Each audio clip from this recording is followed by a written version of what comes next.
अस्सलाम वालेकुम हुब्बे वतन पाकिस्तानियों। अदालतों से इमरान खान को नाअहल करने की मुकम्मल तैयारी कर ली गई है। अगर ऐसा कोई भी एडवेंचर ये लोग इमरान खान के साथ करते हैं तो पूरी पाकिस्तानी अवाम जो है वो ज़मान पार्क के बाहर जो है वो पहले बॉक्स लेकर पहुंच जाए और इस बात का इंतज़ार ही ना करें कि कौन कब वोट देगा।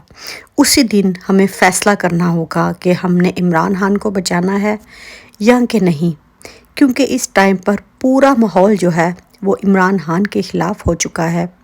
मैंने आप लोगों को काफ़ी अरसा पहले बताया था कि जज आमिर फ़ारूक को इमरान खान के केस पर सांप बनाकर बिठा दिया गया है और जज हुमायूं दिलावर को इसी मकसद के लिए लाया गया था ताकि इमरान खान को हर कीमत पर अदलिया से जो है वो इंसाफ ना मिल सके। आज अदालत में जज हुमायूं दिलावर और इमरान खान के वकील के खिलाफ बहुत ज़्यादा तल्ख़ कलामी हुई। तारीख़ एक दिन की देने पर शेर अफजल ने बहस की तो जज साहब ने रोक दिया और कहा, लगता है आपको इसी मकसद के लिए लाया गया है। मुझे लगता है कि आपको भी इसी केस के लिए बुलाया गया है। शेर अफजल ने सीधा सीधा मुंह तोड़ जज साहब को जवाब दिया और आगे से जज का काम देखिए कि अगर आप इस तरह मेरे साथ बदतमीज़ी करते रहेंगे तो मैं आपके मुवक्किल यानी कि इमरान खान के ख़िलाफ़ जो है वो फ़र्द जुर्म आयद करके उनको गिरफ़्तारी का हुक्मनामा जारी कर सकता हूँ। तो देख लीजिए, ये है हमारे मुल्क में जजों का हाल। अगर आपकी वकील के साथ लड़ाई है तो वकील आपसे यही कह रहा था कि हमारे केस की रोज़ की समाअत नहीं बनती, लेकिन असल में नवाज़ शरीफ को राज़ी करना है। नवाज़ शरीफ यही चाहता है कि जिस तरह पनामा केस में उसकी रोज़ की बुनियाद पर समाअत होती थी, इसी तरह इमरान खान को ज़लील ख्वार किया जाए। लेकिन वो साहब ये नहीं जानते कि पनामा लीक्स जो है वो इमरान खान तो नहीं लेकर आया था। जिस जियो और जंग की झोली में आप लोग बैठे हुए हैं वही ये केसेस लेकर आए थे और उन्होंने ही इस खबर को लीक किया था। बहरहाल आज जज ने खुद साबित कर लिया कि वो इमरान खान को आने वाले दिनों में जेल में डालना चाहता है और आज जो अल्फाज जो है वो जज ने इमरान खान के ख़िलाफ़ इस्तेमाल किए उससे तो सीधा यही लगता है कि जज जो है वो सुर्ख कलम इमरान खान पर फेरने के लिए लाया गया है, क्योंकि हर कीमत पर हमें इमरान खान माइनस चाहिए। असल में इमरान खान की तोशाखाना केस जो है उसको काबिल समाअत होने के ख़िलाफ़ अपील जो थी वो इस्लामाबाद हाई कोर्ट में कल समाअत के लिए मुकर्रर नहीं हो सकी, ना ही उसको लिस्ट में डाला गया है। और दूसरी तरफ ये भी बात बताई जा रही है कि इसका एक ही मकसद है कि इमरान खान को जल्द अज जल्द जेल की सलाहों के पीछे डाला जाए और अब ये काम जो है ये इन जजेस से ही लिया जाएगा, क्योंकि इमरान खान के खिलाफ़ कोई भी ऐसा सबूत नहीं मिल सका। और दूसरी तरफ तोशाखाना रेफरेंस पर इलेक्शन कमीशन का फ़ैसला ये था कि इमरान खान ने तोशाखाना से जो चीज़ें ली उन्हें ज्वेलरी के कोड में ज़ाहिर करना था, बल्कि इमरान खान ने वो चीज़ें फ़र्नीचर के कोड में ज़ाहिर की। लेकिन बकौल इलेक्शन कमीशन एक करप्ट प्रैक्टिस है और इस पर इमरान खान को 3 साल की सज़ा देना चाहते थे। इसीलिए तो इस केस पर आज तक मेरिट पर बहस ही नहीं हुई। तो अगर इमरान खान पर ये लोग जो है वो फ़र्द जुर्म आयद करते हैं तो उन जज जर्नलों पर क्यों नहीं करते? क्या पूरी पाकिस्तानी कौम ये जानना नहीं चाहती कि इन लोगों ने तोशाखाना से क्या क्या लिया?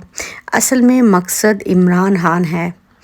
कोई भी झूठा केस हो, कोई भी हकीकत हो ना हो, इमरान खान को हमने हर कीमत पर पॉलिटिक्स से माइनस करना है। और दूसरी तरफ आवाम ये भी जानना चाहती है कि इमारतों को आज तक आगाज़ किसने लगाई थी? तो इसका जवाब था भाई पीपल्स पार्टी। किसने कहा था कि फ़ौज की ईंट से ईंट बजा देंगे? आसिफ अली जरदारी ने। आर्मी चीफ ज़ियाउल हक की कब्र पर जूते लहरा कर उसके खिलाफ नारे किसने लगाए थे? पीपल्स पार्टी ने। मेमोगेट स्कैंडल किसने किया था? पीपल्स पार्टी ने। जस्टिस सदात अली शाह की अदालत सुप्रीम कोर्ट पर हमला किसने किया था? नून लीग ने, जो आज भी हुकूमत में है। तो इनका काम एक ही है कि हर कीमत पर इन लोगों को ज़लील ख्वार करना है। लेकिन दूसरी खबर जो इस टाइम पर आ रही है वो ये है कि जब रजीम चेंज ऑपरेशन हुआ था तो असल में इसके 2 मोहरे या 2 मास्टरमाइंड कह लीजिए तो वो बाजवा اور ندیم انجم تھے۔ عاصم منیر اس ٹائم پر اس میں شامل نہیں تھا۔ عاصم نے بعد میں نواز شریف سے ڈیل کی اور ریٹائرمنٹ ہونے کے باوجود یہ ڈیل کی کہ آپ جو کہیں گے میں ویسا کروں گا، تو مجھے آپ آرمی چیف بنا دیجئے۔ تو اس ڈیل کے تحت جو ہے وہ عاصم منیر اس کھیل میں شامل ہوئے تھے۔ ندیم کی تو سی کی خبریں ہیں۔ اس کا مطلب کہانی میں نیا لیکن خطرناک موڑ جو ہے وہ آنے والا ہے، کیونکہ عمران خان جو ہے ان کا مقصد ایک ہی ہے کہ جو بھی تقرری ہو وہ میرٹ کی بنیاد پر ہونی چاہیے۔ اور یہ جو خبریں آ رہی ہیں کہ آرمی چیف کو مروا کر کیا کیا جانا تھا، آرمی چیف کو مروا کر جو ہے وہ ندیم انجم کو لانے کی تیاری ہو رہی تھی۔ اور دوسری طرف عدالتوں سے زیادہ چھوٹے میاں صاحب جو ہیں وہ اس ٹائم پر یہ سوچ رہے ہیں کہ میرے راستے میں سب سے بڑی رکاوٹ جو ہے وہ شہباز شریف ہے۔ ان کو سمجھ آ چکی ہے کہ میرے ساتھ بھی یہی ہونے جا رہا ہے۔ ہر طرح کا پراپوگنڈا اور جھوٹے مقدمے جو ہیں وہ بری طرح ناکام ہو رہے ہیں۔ ایک بار پھر سے اسرائیل کا کارڈ کھیلا جا رہا ہے، کیونکہ ان لوگوں کے پاس نہ کچھ اور ثبوت ہیں اور نہ ہی کیسز۔ اسی لیے اب ہر فورم پر عمران خان کو اسرائیلی ایجنٹ کہے گا۔ خیر وہ تو پاکستان کی عوام جانتی ہے کہ کون اسرائیل کا ایجنٹ ہے اور کون جو ہے وہ ایجنٹ نہیں ہے۔ آج جو حامد میر اس ٹائم پر ڈنڈورا پیٹ رہے ہیں کہ تحریک عدم اعتماد سے پہلے جنرل باجوہ نے بتایا تھا کہ اورنج ٹرین پروجیکٹ میں شہباز شریف نے چینی کمپنی سے 45% جو ہے وہ کرپشن کی تھی، اس کے علاوہ منی لانڈرنگ میں وہ ملوث ہے۔ تو میں ایک بات پوچھتی ہوں کہ تب حامد میر تم کہاں تھے؟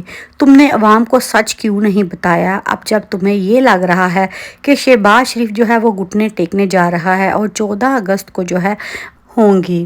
عمران خان نے چودھری پرویز الہی کو خراج تحسین پیش کرتے ہوئے کہا کہ جیسا پریشر جو ہے انہوں نے برداشت کیا ہے، مجھے نہیں لگتا کہ وہ ایسا کر پائیں گے۔ پرویز الہی نے آئندہ آنے والی سیاست میں پی ٹی آئی اور ووٹرز کے دلوں میں اپنا خاص مقام جو ہے وہ بنا لیا ہے۔